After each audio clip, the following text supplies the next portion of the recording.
Wala pa ng...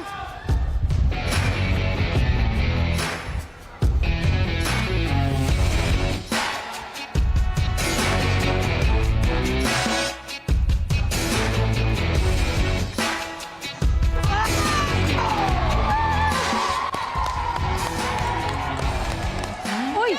Hindi kami kasali dito.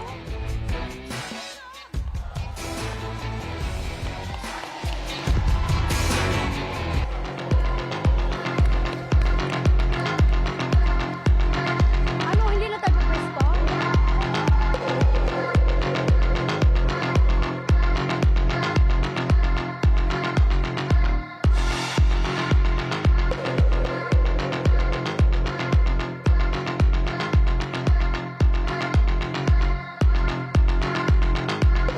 Hello, mic check.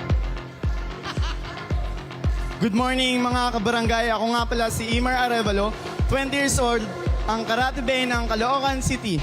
Ayun na!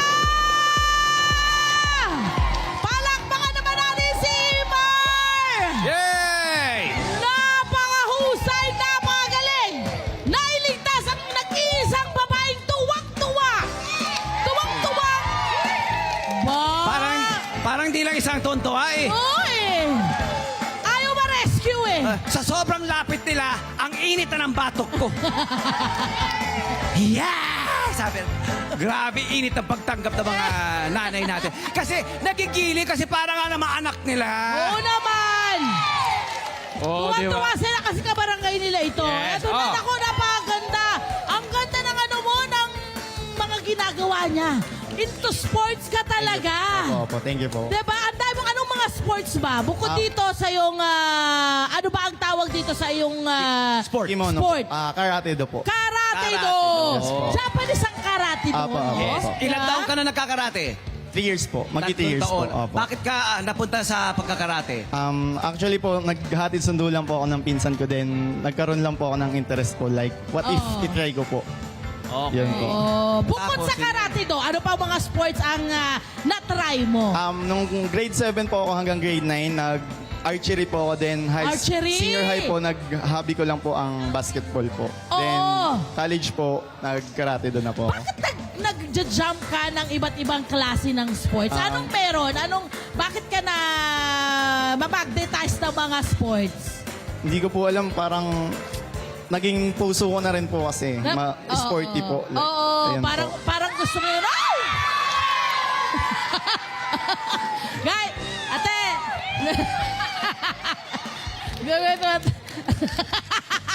Sa atin, tuwa-tuwa, ah. Okay. Siyempre, yung inyong mga sports, lahat yan pinaglalaanan mo muna ng oras. Yes po, yes po. Okay, hanggang ngayon ba yung tatlong sports na yan ay ginagawa mo pa rin? Hindi na po. Actually, nakafocus na lang po ako ngayon sa karate po. Bakit ka nag-focus sa karate do? Kasi po, ayun po yung nire-represent ko po yung Caloocan City po sa local colleges po. Then, yes po. Ang galing! At ang alam namin, ito rin ang yung sports sa eskwelahan mo, pinasukan. Apo. Yes Pwede po. mo ikwento sa amin paano mo pinasok yung sport na yan sa school mo? Actually po, zero knowledge po ako and tinuruan lang po ako ng magagaling ko pong coaches. Then, hanggang sa last year po, naglaro po kami ng LCUA and nakakuha po ako ng isang goal. Anong LCAA? LCUAA. LCUAA. Yes, po. Anong meron doon? Local anong- colleges, universities, and Ay, wow! athletics association po. At ikaw na raw ngayon ang leader ng inyong Yes team. po. Wow! Hoy! Ate, may mga sakitan ng nangyayari sa kapwa. Sa isa't sabi nung isa, aray naman eh. Yun lang. Natira siya. Yun lang. Dadaan lang. Dadaan lang. Magbigaya kayo. Ikaw naman. Sige, ikaw naman. Ganun daw, ha? Kung sabay-sabay. Ito rin, nasakta nga. Ito na. Ako naman. Close ka raw sa nanay. mo. Opo, opo. Yes po, Palakpakan yes po, natin yes ang po. bata to. Bakit ka close sa nanay mo? Anong meron sa inyong bonding? Mamas boy po talaga ako and malambing po Proud, talaga ha? ako. Yes po. Pero good mamas boy. Yes po. Anong ibig mong sabihin na mamas boy ka? Ano ang iyong definasyon ng mamas boy? Marami pong definition yan pero yung sa akin po, lagi po akong sumusunod sa utos po ng magulang. Yan, mabuting anak Yes sa po. kanyang nanay. Ayan. My friend, may mga katanungan daw ba? Meron, meron. Aba, syempre, interesado ang ating mga kabarangay sa ating heart trap. Mami, ano pa pangalan po nila? Mami, gamitin mo yung mic mo yan. Yan. Roselda po, Ayun. Ano po katanungan?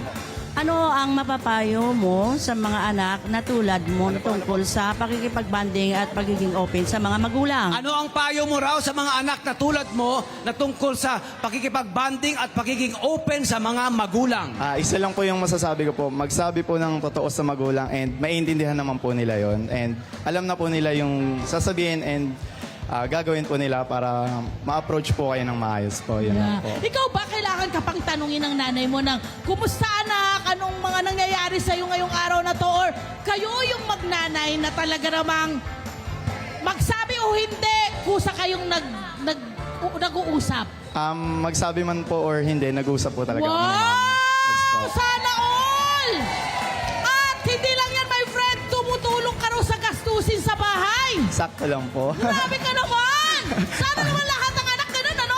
Okay, paano ka nakakatulong sa gastusin? Anong ginagawa mo? Nung grade 7 po ako, Nagtinda ka na yung butito? Opo, nagtinda po ako ng butito. Palakpakan naman Galing po natin. sa galing po sa baon ko rin po. Good job. My friend, may katanungan pa ba? Eto, anong pangalan nila? Kat po, Kat, anong katanungan? bilang isang kabataan, sa tingin mo gaano ka-importante na may sport o libangan ka na pinagkakaabalahan? Ganda. Oh.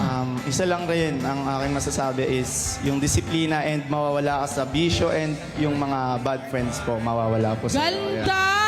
Gusto ko yung straight to the point ang mga Opo. sagot. Itong ni Imar. Okay, Sige po. inspirasyon mo, Imar. Anong inspirasyon mo sa iyong pag-aaral, sa pag-go through mo sa buhay, sa journey mo sa buhay, sa pag-excel mo sa sport?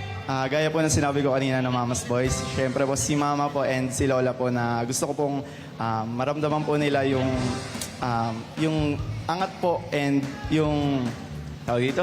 At gusto mo rin daw ibalik Yes lahat po, gusto ng ko mga ibalik lahat ng paghihirap ng mama po nila. mo Yes po. sa ginawa sa'yo. Opo, opo. Yan ba ay kusa o yan ay iniutos ng mama mo? Wala pong inuutos. Tusa po. Yan. Tusa. Yan tayo. Doon tayo sa hindi Opo. toxic, ano? Opo, opo. Good job. Meron pa ba, my friend? Ano masabi mo? I love you, sabi niya.